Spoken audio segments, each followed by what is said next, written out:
আমার ঘরটা ছোট্ট, নিভৃত, একলা। আবছা আলো দেয়ালের গায়ে লেপ্টে থাকে।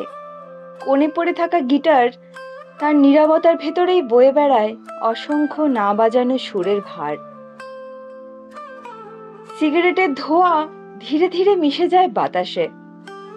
জানলার ওপাশে একটুখানি আকাশ দেখা যায়, যেখানে রোদ মেঘ বৃষ্টি মিলে একটা অসমাপ্ত ক্যানভাস আঁকে প্রতিদিন। জানলার গ্রিলে দুটো শালিক পাখি বসে থাকে। এক পশলা বৃষ্টি এসে ভিজিয়ে দেয় তাদের ডানা, ঠিক যেমন পুরনো স্মৃতিরা আমার মনের ভেতর ভিজিয়ে রাখে কিছু অনুভূতি। পাখার শো শো শব্দ বড্ড একঘেয়ে, তবুও আশ্রয় ধুলো জমা বইয়ের পাতায় অনেক দিন ছুঁয়ে না দেখা গল্প, যেগুলো পড়ব বলে ফেলে রেখেছি, ঠিক যেমন ফেলে রেখেছি কিছু না বলা কথা, কিছু অসমাপ্ত স্বপ্ন।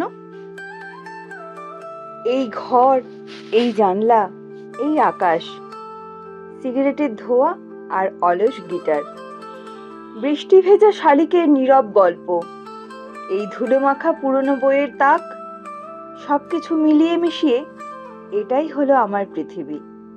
শান্ত, নিঃশব্দ, অথচ ভেতরে বহমান।